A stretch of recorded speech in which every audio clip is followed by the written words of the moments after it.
आर्थिक राजधानी मुंबई शहर में लगातार प्रदूषण की खबरें सुर्खियां बनी हुई हैं और एनडीटीवी की खबर का असर ही एक तरह से कहेंगे कि अब देखें मुंबई की सड़कों पर जिस तरह से दिल्ली में नजर आती थी अब एंटी स्मॉग गन नजर आ रही है, यानी कि पानी का छिड़काव खासतौर से उन जगहों पर किया जा रहा है जहां कंस्ट्रक्शन का निर्माण का कार्य चल रहा है। तो मुंबई शहर में आपको अभी के समय में बता दें कि इतना ज्यादा निर्माण का कार्य चल रहा है कि प्रदूषण का जो स्तर है वो खुद मंत्री साहब भी मान चुके हैं, बीएमसी भी मान चुकी है कि निर्माण कार्यों से बढ़ा है। मुंबई शहर में करीब 6000 जगहों पर निर्माण का कार्य चल रहा है, चाहे सरकारी हो या निजी मिलाकर देखें। और AQI जो लेवल है वो बीच में कई समय पर हमने देखा कि दिल्ली से भी खराब स्तर पर पहुंच चुकी थी AQI जो वायु गुणवत्ता है।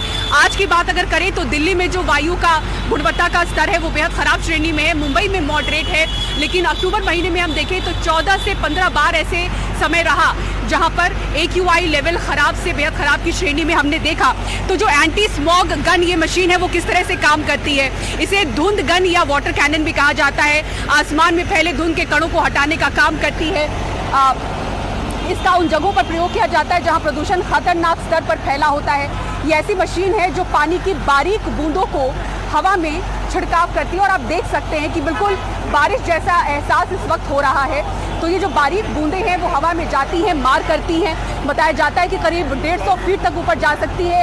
इस मशीन की बात के बारे में कहा जा रहा है कि 50 फीट तक ही ऊपर मार कर सकती है। तो इसको हवा में तेजी से फोर्स के साथ फेंका जाता है, जिससे जो कण है हवा में वो जमीन पर आकर गिरता है। तो धूल को नियंत्रण में करने के लिए ये जो इलाका है, हम वर्ली में मौजूद हैं, तो वर्ली के साथ साथ Haji Ali, Peddar road, Girgaon Chowpatty, Nariman point, fashion street, Badhwar park और वर्ल्ड ट्रेड सेंटर ऐसी तमाम जगह हैं जहां पर इन मशीनों को तैनात किया जा रहा है। तो मुंबई में एयर क्वालिटी इंडेक्स 127 के करीब है जो कि मॉडरेट है, लेकिन कई समय में हमने देखा कि लगातार मुंबई की जो हवा है वो खराब श्रेणी में रही और दिल्ली से ज़्यादा खराब रही। तो अक्सर आप देखें सुर्खियों में राजधानी दिल्ली रहती है, लेकिन आर्थिक राजधानी मुंबई में भी खराब हवा को देखते हुए लगातार मीडिया ने इस खबर को बड़ा किया। एनडीटीवी पे लगातार हमने ये खबर दिखाई और उसके बाद अब असर ये है कि एंटी स्मॉग मशीन जो है वो मुंबई की सड़कों पर आ चुकी है। इसी के साथ ही साथ बता दें आपको कि शुक्रवार के दिन बीएमसी की बड़ी बैठक हुई थी जिसमें कई अहम फैसले लिए गए। तो ऐसी एंटी स्मॉग मशीनों के बारे में बताया गया है कि 30 के करीब अभी जगहों पर लगाने की इसकी तैयारी है।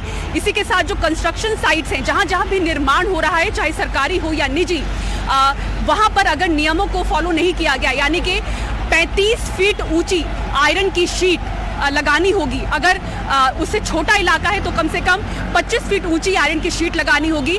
निर्माणाधीन अगर इमारत है तो जूट की शीट लगानी होगी। तमाम ऐसे नियम आदेश सामने रखे गए हैं और निजी हो या सरकारी कॉन्ट्रैक्टर काम हो रहा हो, वहां पर नोटिस देकर बीएमसी की तरफ से उस काम को रोक दिया जाएगा अगर नियम को फॉलो न किया जाए। फिलहाल मुंबई की जो हवा है वो मॉडरेट श्रेणी में बताई जा रही है और एक तरीके से हम देखें इसकी शुरुआत कल से हुई है तो मुंबई की हवा कहा जा सकता है कि शायद इससे थोड़ी बेहतर होती हुई नजर आ रही है। लेकिन इस तरह की मशीनें कितनी कारगर हैं उस पर जो पर्यावरणविद हैं, जो एक्टिविस्ट हैं, उनका मानना है कि ये कोई परमानेंट सोल्यूशन नहीं है। एक लिमिटेड जगह पर ये काम करती है और लिमिटेड समय के लिए काम करती है। तो अब देखना होगा कि किस संख्या में इसकी तैनाती कहां पर की जाती है, क्योंकि जैसा कि मैंने आपको बताया मुंबई में करीब 6000 जगहों पर 6000 निर्माण कार्य मुंबई शहर में अलग अलग चल रहे हैं। बड़े कार्यों में देखें तो चाहे वो कोस्टल रोड हो, मेट्रो हो, फ्लाईओवर्स हो, इसके बाद ट्रांस हार्बर का काम चल रहा हो, ये ऐसे बड़े निर्माण कार्य हो रहे हैं। तो इस पर सवाल ये भी उठ रहे थे कि एक कोऑर्डिनेटेड फॉर्म में इस पर निगरानी क्यों नहीं रखी जा रही है। मंत्री साहब ने भी माना था, मुंबई के प्रभारी दीपक केसरकर, कि जो धूल का कण है वो सबसे ज्यादा प्रदूषण के लिए जिम्मेदार है। तो एंटी स्मॉग गन ये पहला बड़ा कदम बीएमसी की तरफ से हम मुंबई शहर में देख रहे हैं।